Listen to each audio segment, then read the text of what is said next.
You see the new video?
Not yet. It's not.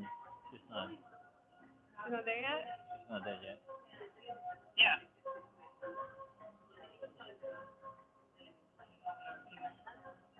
Yes, zero, zero. Oh, that's just. But Elena, can you put the thumbs up and like the video?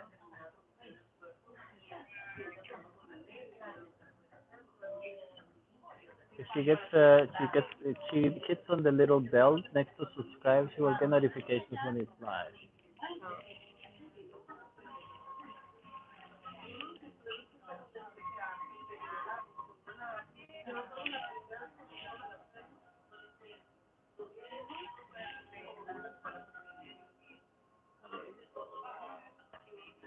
Oh, that's not the one.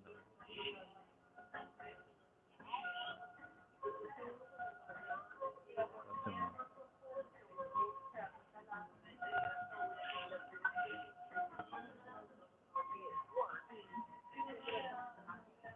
Oh.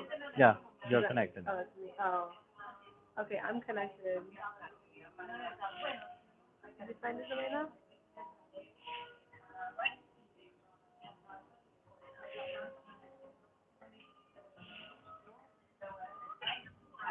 You are? Okay.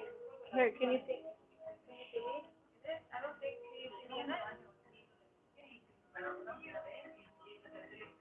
I think you have to go to the list of It the says videos. live on the bottom of the.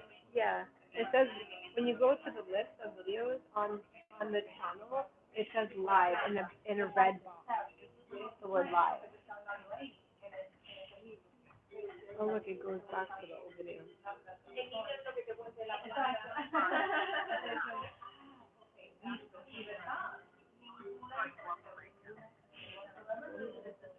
This is live.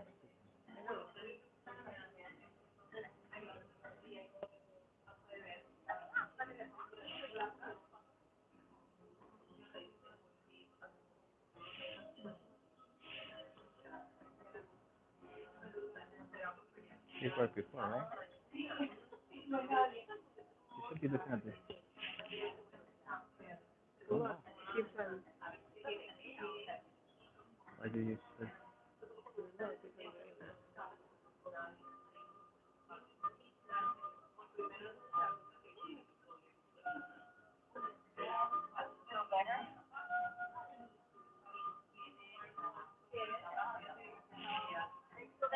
Yeah, I'm here.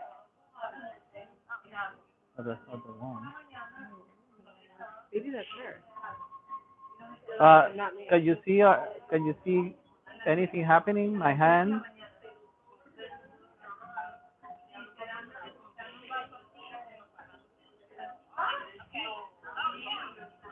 Okay, great. Okay. Okay, you can see my hand. Yeah, I Oh, think. that's her. Okay. That's Okay. her though. Wasn't me. Okay. Okay, great. Okay, so here we are.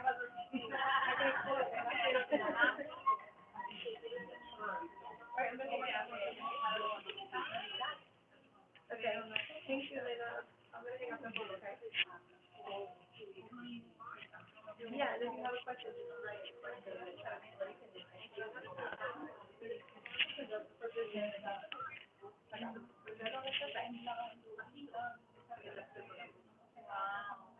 You can see me, right?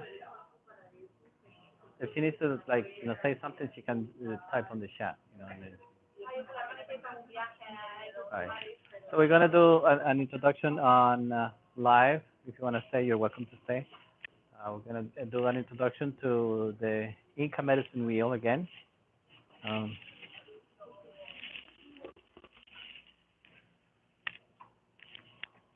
and it was good to see you, Diana. It was good to see you.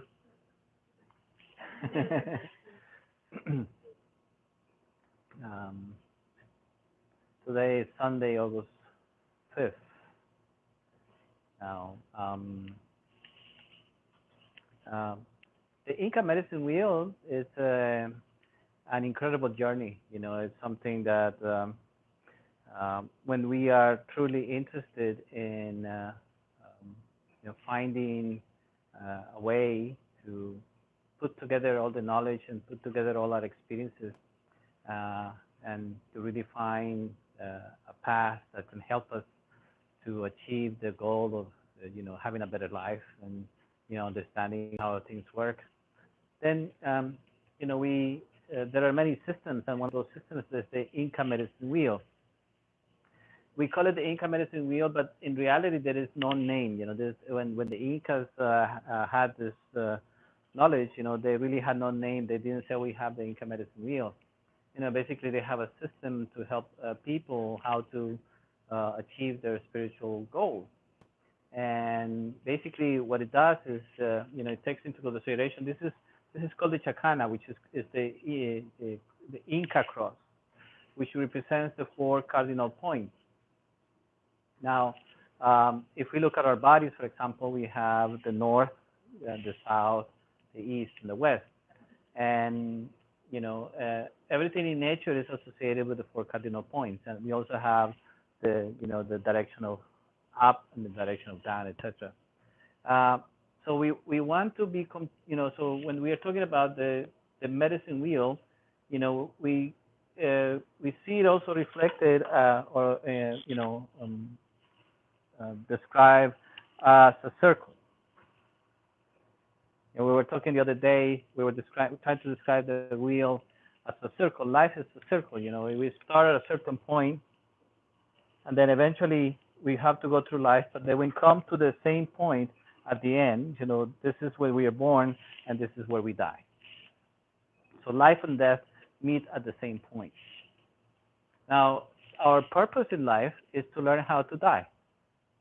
Yeah, of course, we have this very short period of time where we we have this very short period of time when we we assume that between 0 and 80 years old, we are supposed to experience and live everything that life has available for us. So we go into this crazy and mad experience of wanting to experience everything that is available. Money, people, places, all the experience that we can have in this very short period of time. And of course, 80 years, it's not enough really. 80 years basically does not allow us to experience much. If we really look at our lives, the first part of our lives is just meant to be playing around and growing up and becoming stronger, boys and girls, etc. And then another part of our lives is going to school, learning how to, have a trade, making, how to make a living. And then maybe a great part of our lives is just, making a living, just making money. So we really, in those 80 years, we don't really have much time to, to experience many things, even though we want to experience a lot of things. So, and the most important thing, which is the spiritual growth, is missed. So we probably spend all our lives trying to achieve all those basic things, survival and all those things, and then the spiritual growth is forgotten. So what we're trying to do is basically, or what's happened is like, based on the need of us, human beings, the Inca realized the need to share this knowledge and to help us, in our journey. Not only in the journey of having a better life, more comfortable and more relaxed and more, with all the comforts of life, but also to bring us to an understanding of deeper in life. And then with that understanding, the transformation and the satisfaction that we're looking for. We really don't understand the place of satisfaction. We think that satisfaction is only a moment in time, but satisfaction, if we don't feel satisfied throughout our lives, then our lives, it's very difficult to enjoy this life that we have. So the journey is a 2 year journey. The 2 year journey, 2 years. Uh, why is it 2 years? Because, in reality, we could do anything intensive. We could say, oh, if I can do this in 10 days. I can receive all these instructions and I can receive all this knowledge in 10 days. And then I'll be okay. But what happens is that in everything that we do, we have to digest the knowledge that we receive. We are unable to understand anything as soon as we get it. When we have food, for example, we have to digest it. Everything takes time, to understand what it means. So in order for us to get a better idea and better results from the experiences that we're going to be living in these 2 years, we need time to absorb, digest, and experience what we're getting. You know, so that's basically a very important thing that we have to understand. And trust me, 6 months is is a time, is a period of time where we really, it will take a lot of strength, it will take a lot of effort, because sometimes the experiences that we experience between each cardinal point brings quite an intense number of things that sometimes we may be even overwhelmed. But 6 months is advisable, and it's also, it's good for, according to our experience. So the journey represents our spiritual journey. So we start with the south, so we enter the wheel of transformation through the south. And in the south, we come with a baggage, all this baggage, with me, and the baggage is me and my life, me and I don't know what to do, me and my problems, me and et cetera, et cetera, et cetera. And one of the key principles of the South is that we come with the belief that things happen to us, that we don't know why we have the body that we have, we don't know why we have the nose that we have, we don't know why we have the experiences that we have. So everything is happening to us, it's like we don't have any choice. Of course, that's basically what we all feel like that in the beginning. But the reality is that once we learn what life is all about, we realize that we have a choice, But most people don't, because our training or our education doesn't really teach us that we have a choice. One of the most amazing things that we are experiencing today as human beings is that people think they don't have a choice. We think that we don't have a choice for anything, and nobody can convince us that we have choices. We can go 10 years, 20 years, 30 years, feeling the same way, doing the same things, thinking the same way, and believing that we don't have a choice. We have a choice. So we have a choice to create a good life. We have a choice to create a mediocre life. We have a choice to create a terrible life. We have a choice. Most people, in reality, choose to create a very mediocre life.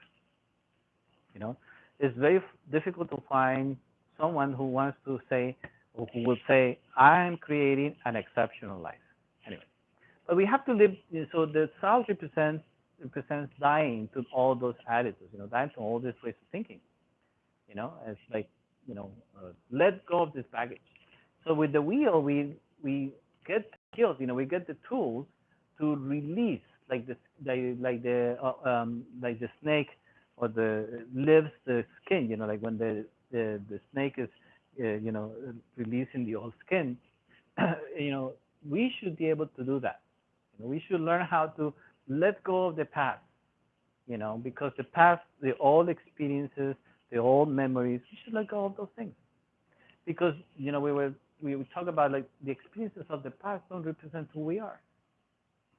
You know, all skins, you know, like it doesn't matter, you know, what we think about ourselves. They're all skins, so we should let them go because, you know, we have to be able to experience life, you know, fully and fresh every moment. So we die. So this is a place where we learn how to die consciously. You know, we're talking about dying psychologically. You know, it's a psychological death because that's the beginning.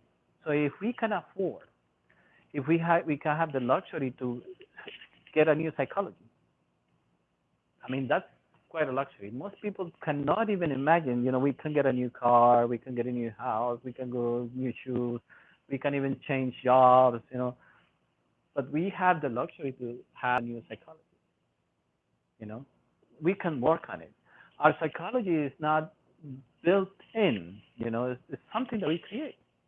We can see how we can get traumatized. We can see how we can become inspired. You know, we create our own psychology. It's based on our own ways of looking at life and our own ways of thinking. So here we make the decision to begin to create, recreate our psychology, to create a vision, and you know the process of death and shedding the past like this, the snake sheds the skin. And from there we continue the journey to the west. The west is the place of the warriors.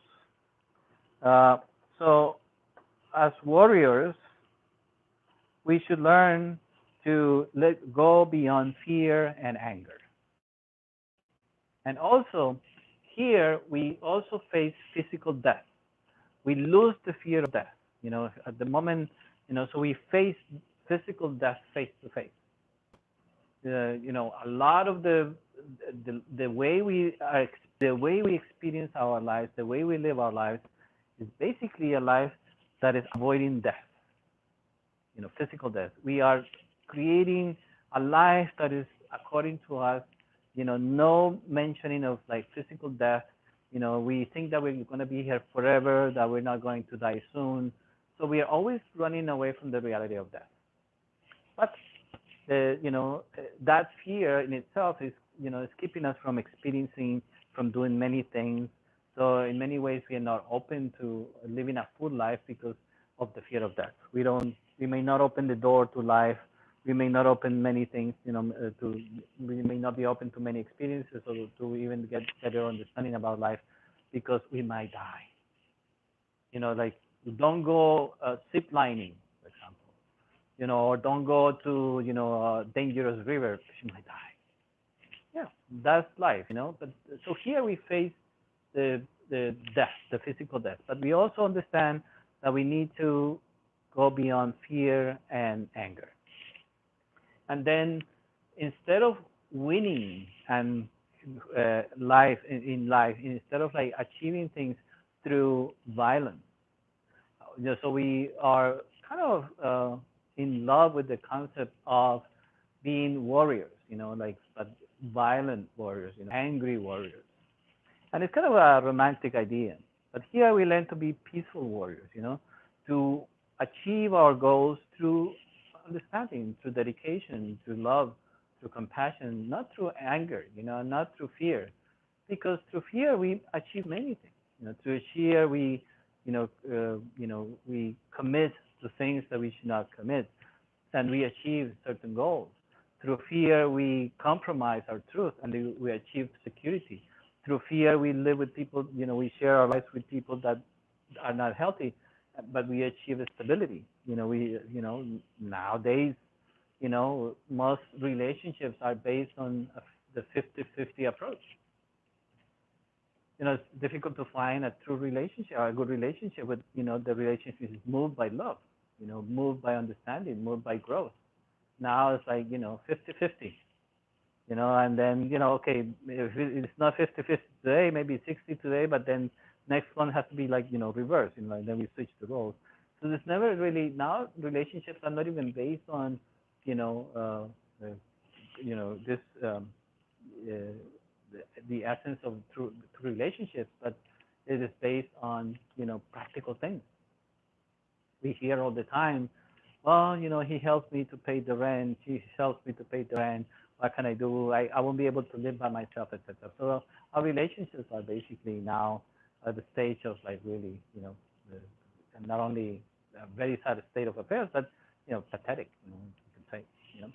Here we learn, so we, from the south, we move and you say, I need to die. I need to have a new psychology, have that luxury, thinking differently. So we learn, we get the skills. In the West, we become peaceful warriors. So we achieve, we use our own strength. We use our own talent. We use our own creativity. And then from that realization, then we are ready to go to the north. You know, in the north is the place of the ancestors.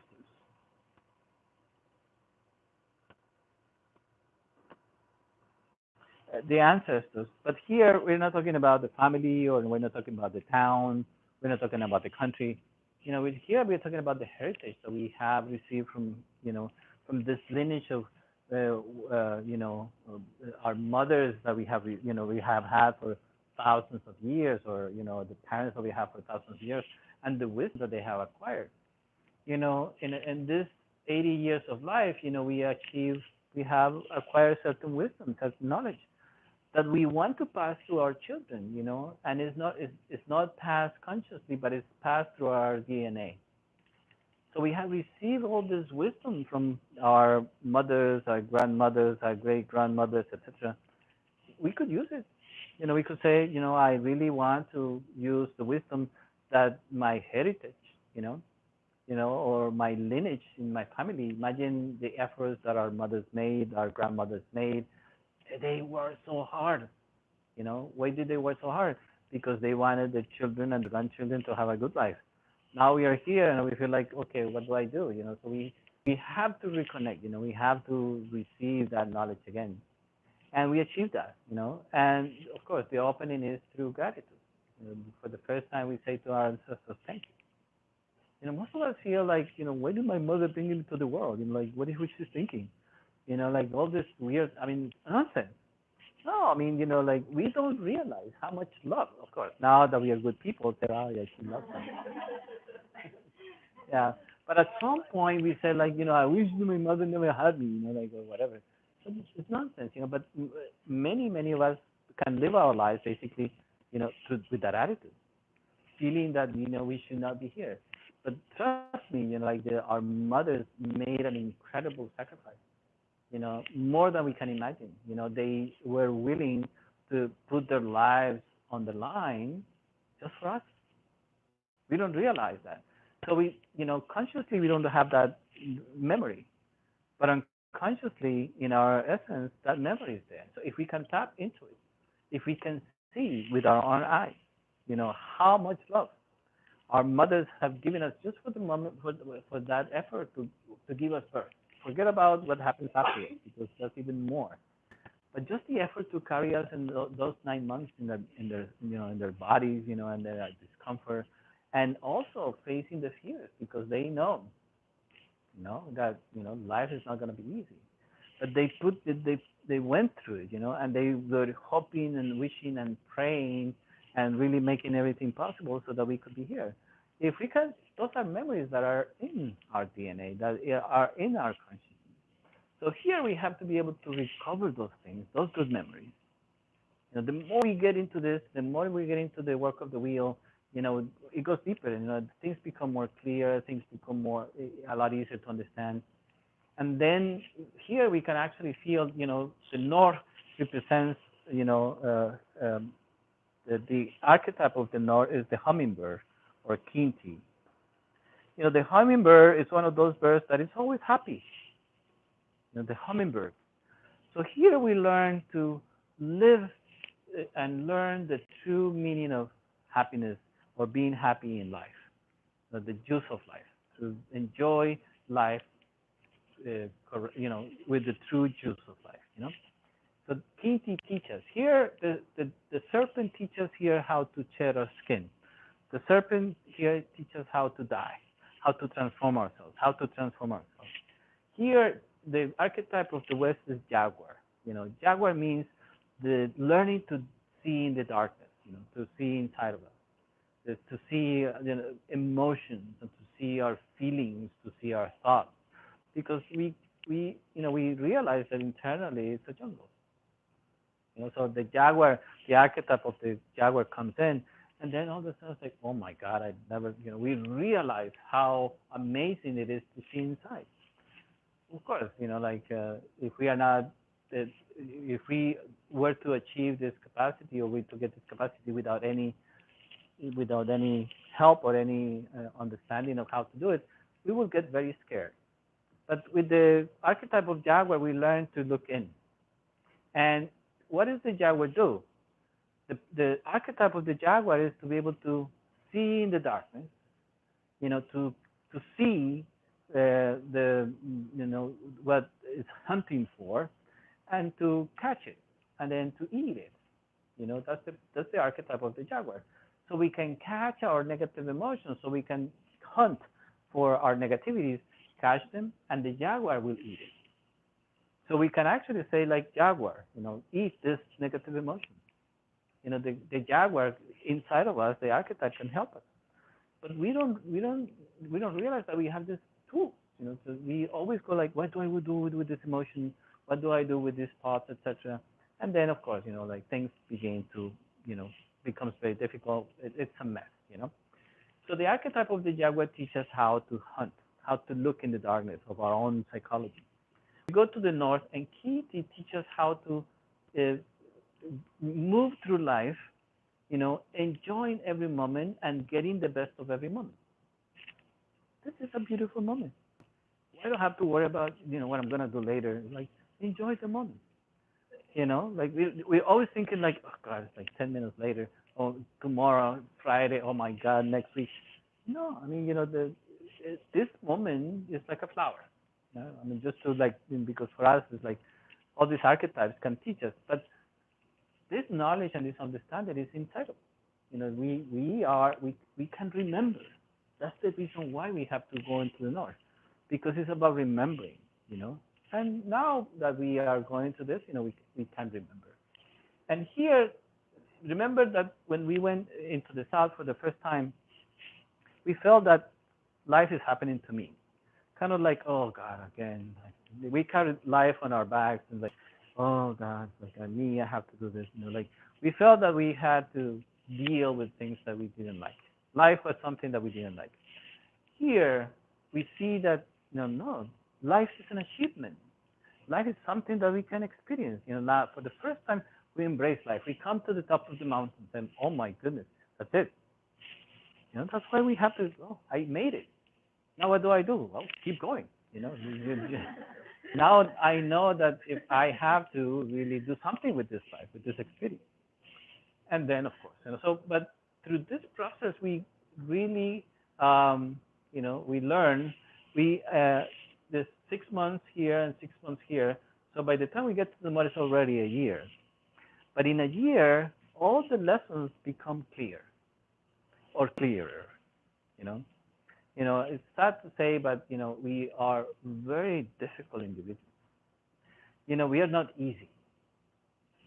When you are a teacher, teachers know that, for example, that if you have a child, some children have the beautiful disposition to learn. Maybe 2 or 3 in a class of 50. Right? And then the rest of the 47 that are remaining, they don't want to learn. So that's the nature of us human beings. We really are not interested in learning. It depends on our disposition. So the lessons that we learn based on our own disposition can help us. Nobody can force us to learn. But this is a journey that we make voluntarily. It's our own decision. But it's those decisions that we make voluntarily are the ones that make the difference. The decisions that we have made because we had to, they don't mean anything. Oh, I had to get a job. Oh, I have to move. Oh, I have to do this. They really don't mean anything because we are forced to do them. The decisions that really bring, the satisfaction, growth, and this, I decide to do this. I decide to do that. I decide to go there. because they're not something that we have to do. We are not forced by life situations. We're not forced by anything. Those are the decisions that bring real growth and that bring real, that bring us ourselves, that bring to ourselves and from ourselves the real respect. A person that is always doing things because they have to cannot say that it's a person that gets any respect. We can say that that's why we feel that we are not respected. Because how can we respect that? We are always doing things that we don't want to do. We never make decisions that are that are valid. So we have to give ourselves the respect to decide for ourselves voluntarily. So the decision to go to the wheel basically is a voluntary decision. And it's probably one of the most important decisions that we can make in our life, to grow voluntarily. Very few people say, I am going to learn what patience is, for example. People say, why? I'm patient. I'm going to learn what discipline is. Why? I'm disciplined. We all feel that we all have this quality, but we don't. But to say that from this point forward, we don't have to. It's not that I won't be able to eat tonight. No, we can eat, we can do many things. But to make that decision is not very common, and it's the one that is going to bring real satisfaction to our heart. When we sit down at night, when we go to sleep at night, we only bring the satisfaction of the day. And if we have lived, meaningfully, then we can say that we have lived a good life. And that satisfaction comes at the end of the day. If at the end of the day, we just want to fall asleep and forget about what we did today, that's not meaningful life. And that's basically what's happening to all of us. We go to the end of the day, just tired, just want to forget about what happened today, and then wish that tomorrow things be different. And then it goes on and on and on. I mean, if it only happened 1 day or 2 days, then it will be okay. Yeah, okay, fine. But it happens every day. And then when we look in the mirror, we don't see failure. We see, other things that really, don't help us much. Anyway, but the north represents, coming to the top of the mountain. So this mountain represents life, And then here, climbing the mountain, and once you reach the mountain, the satisfaction of reaching. And then from that point, we move into the east. So another 6 months come.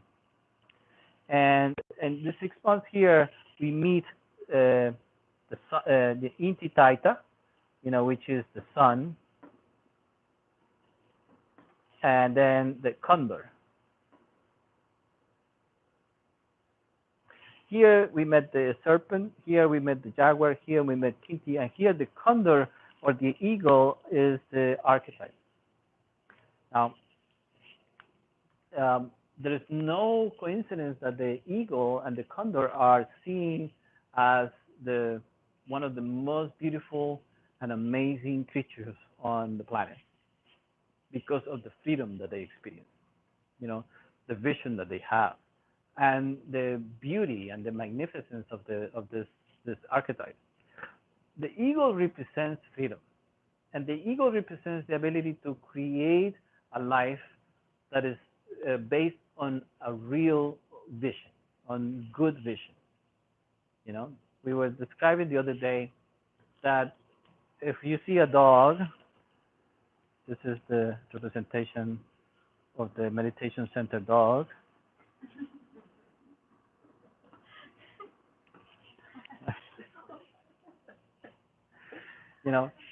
A dog sees life in a horizontal manner, in a horizontal way. He cannot look up, he looks horizontal. And that's what we see. We see a horizontal life. We don't see up, we don't see that, the dogs cannot see to the left of the vision is like from here to there, basically. Now, we human beings can actually grow, and from high above we can see what life is all about. We were using the example of the football game. Most people like to see a football game from high above, not from below. Yeah, you can see the football game from below, but it's better to have like a higher, seat, like a few, what do you call it? Few rows up, in the stadium because you can see the whole game better. Once we learn and see our lives from above, we can see all the plays that are possible in our life, all the movements that are possible.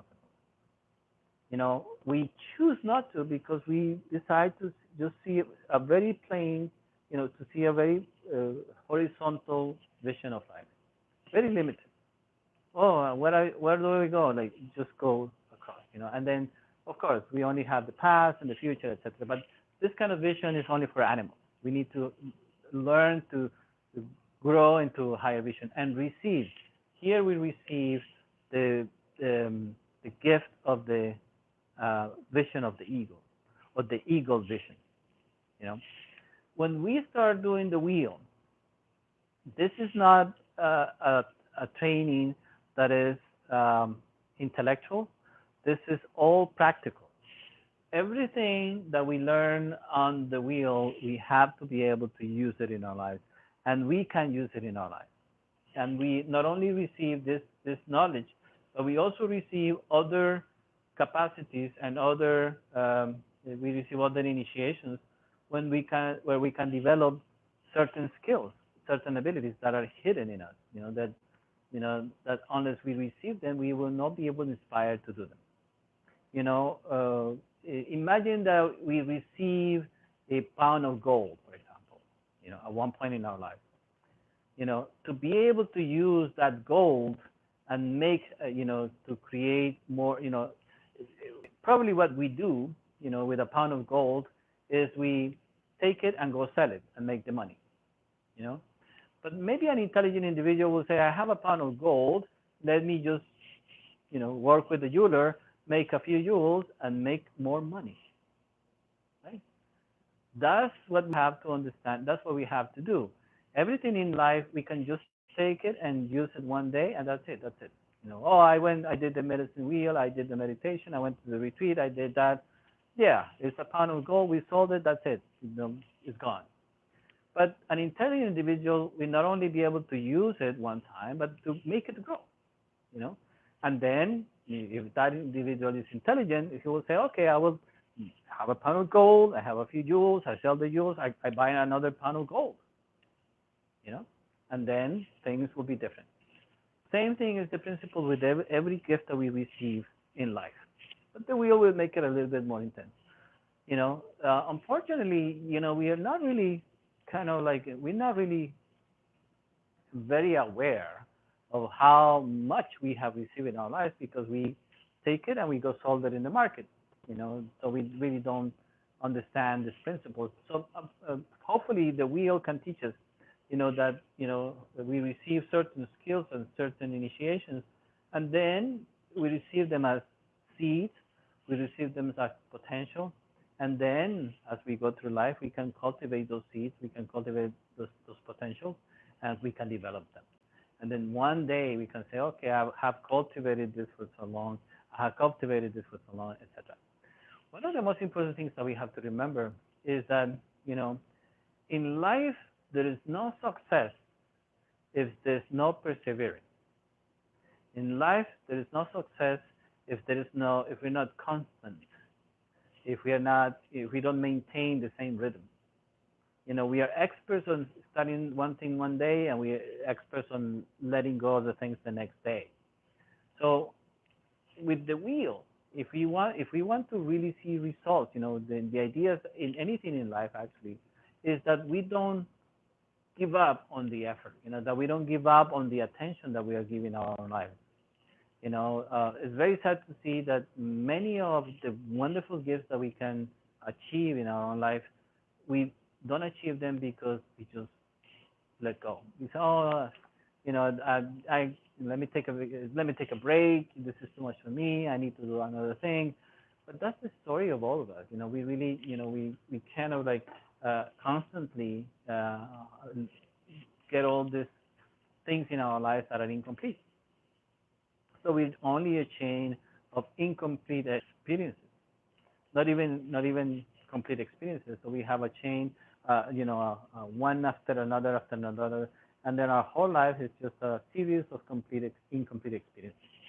So with the wheel, we are basically interested in, you know, becoming a completely new human being, a human being that is complete in every sense of the word, not only in knowledge, not only in understanding or in thinking processes, but complete in the abilities that we can develop. We regain the ability to develop those qualities that are uh, sleeping, that are hidden in our hearts, that are hidden in our minds, that are hidden in our psychology. So and of course, and then just to become a little bit more clear, we can see that the person that goes through the medicine wheel you will see them carrying things like this. This is called a medicine bundle. It's a collection of medicine items that have been acquired on the journey through the wheel. Um, Initially, what people see when we look at these bundles is that there are rocks, stones, or crystals that are gathered as the person goes through the wheel. But they cease to be rocks, they cease to be crystals, they become embodiments of medicine. So here is not only the experiences of the person that carries the bundle, but also the collection of experiences that can remind the carrier that that life is more than certain experiences, but also can help others with the knowledge and the experience that they have gathered. So this medicine bundle can help the carrier of the bundle to heal and to continue the journey of healing and of growth, but also can help other individuals on the path. And one of the most amazing things is that this when we receive this knowledge, when we receive this, we become part of a lineage. We become part of a lineage of men and women that have carried this work through many generations with great respect, with great knowledge, with great love. It's really amazing to see someone to carry their mesa, but this is not an object. This is not an object that we carry back and forth. This becomes something that is really close to our heart. We see people carrying crystals. This is more than that. This represents the connection that we have with all the different qualities of the soul, with the qualities of the spirit, and then also, with our pilgrimages, and with the journeys that we make, we not only become connected through, just the work of the medicine wheel, but we also become connected through, the actual experience of being present, in ceremony in the mountains, to be in ceremony with other people that are going through the same experience and the same journey. This is an amazing tool. This is one of the most amazing things. Like people are used to looking at objects as objects, but once we go through the work of the medicine wheel, this is no longer an object. This becomes medicine. And nowadays we are really in need of medicine in many ways. We need physical medicine. This can help us. We need emotional medicine. This can help us. We need, mental medicine. This can help us. We don't realize, even money medicine. Some people, oh, all right, I go to the wheel, money medicine. Yes, it's true. We don't realize how much, we can do in our life. And this is what we're doing. We are called to do everything. We're called to make money. We have to make money. We have to be healthy. We have to be intelligent. We all have to do those things. Nobody can give us those things. But it seems that we only are interested in making money. That's it. Money is the number one priority. Healthy, to be healthy is like, okay, well, yes, I have to be healthy, but next month when I make a little bit of money, I'll buy those vitamins that I need, etc.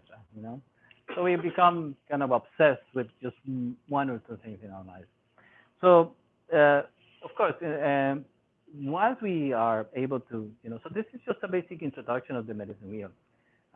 It would be nice to really sit, and then explain a little bit more what is needed to start the journey.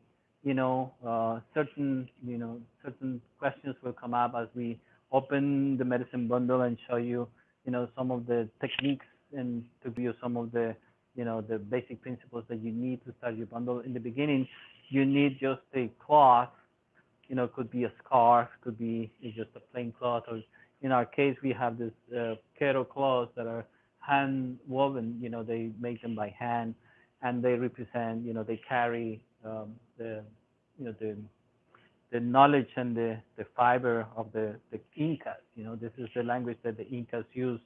So this has meaning. And, symbology is very important when it comes to the medicine wheel. The symbols can help us remember and can help us identify what we need sometimes, dreaming and symbols. So through the medicine wheel, these symbols are important, but dreams become very important as we go through the medicine wheel.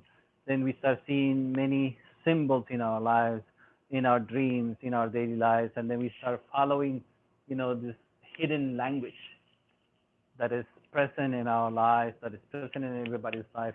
There is a language that we have to recognize. God is talking to us through symbols constantly.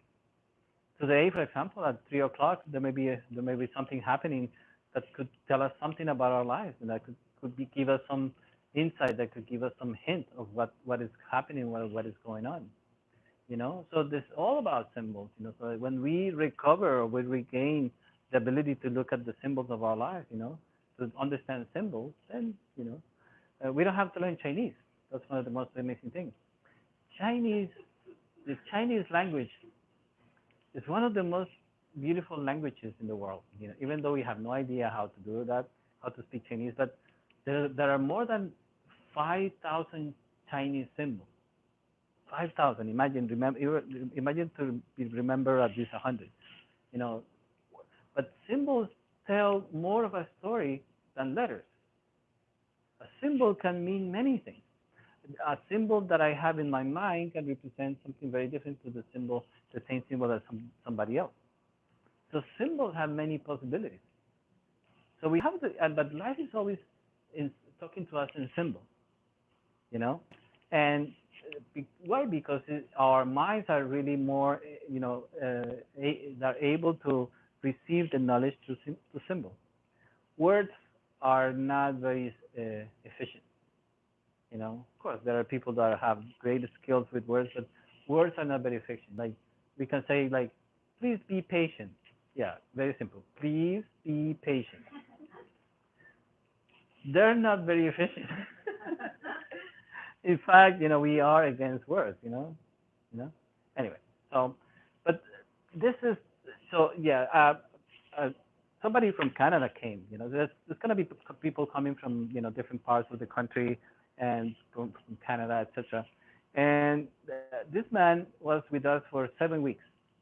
He was doing incredible work, he was working with us for 7 weeks. And we could say that he was a successful individual when it comes to business. Money, was not a problem. So he was able to spend time with us for 6 or 7 weeks. And we could say that he was a rich guy, rich. So money was not a problem. And he came and he started to do the medicine wheel with us. He was doing the medicine wheel work. And of course, in the beginning, what you get is a cloth and a few stones, maybe 3 or 4 rocks and a feather, and that's it. That's all you take in the beginning. And we were joking because, his parents are millionaires. And his mother was asking him, what did you do for 6 weeks?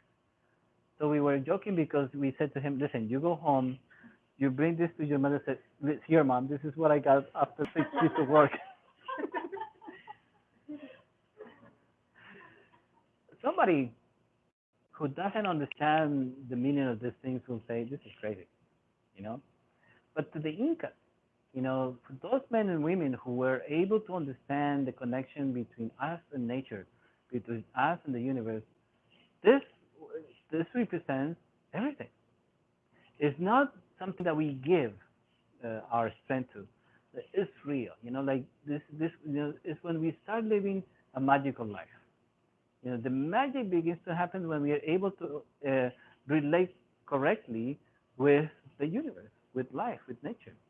When we can see that the mountains are alive, that the rivers are alive, that the trees are alive, that everything that is around us is full of life. Even though we don't realize it, and then we can have a true relationship, a real, a real interaction with everything that is surrounding us. In the beginning, we may just say, okay, the mountain is my friend, the river is, is listening to me. But one day we can say the stars are listening to me, the sun is listening to me, or I can talk to the sun, they listen. Right now, because we have lost basically, our, our connection with the whole universe, we think that is crazy, but no. In the past, these things were not thought of as, something for a crazy individual to experience. That it's happening. It will happen in the past. It's not happening in the present, but it will begin to happen in the future again. You could go to different other cultures. The Egyptians or the Mayas or the Incas. They had the connection. They had no problems. The only problem for them was to grow as human beings. So the Inca medicine wheel is giving us the opportunity to transform, our reality, to transform our lives in a very positive way, and also, like very importantly, to share that with others. Even though we may not be working with the medicine wheel or with the medicine with the income with the medicine bundle on other people, but as we become better individuals, our influence with the people that we love, or the relationship that we have with them becomes better. It's like, so we win either way. If we're interested in following a path of healing, then we can do that. If we're interested in just being better individuals and enjoying a better life and doing better things, we can do that. So it's like we win either way. So this represents in a very high context, very general context, the journey of the wheel, and we have done this many different times. We have been lucky to say that we're lucky to say that we've done 5 or 6 different processes of 2 years. So when we count them, it's like maybe 12 years of wheel work. And every time some people are come new, some people come to repeat the process, and every time it's amazing. Every time we see incredible changes and incredible transformations. And then at the end, like I said, it's like receiving a pound of gold. You may come and may use it and sell it, and they go home and continue, or you may invest that gold in something else. Find some jewels and create some beautiful jewelry, and make more beautiful things, and then get bigger and better, and then one day maybe become an example of what is possible for all of us. But this is what, in a very general way, the medicine wheel is. Thank you very much. If you have any questions, please don't hesitate to contact Avisha or Karina or Teresa. Thank you very much.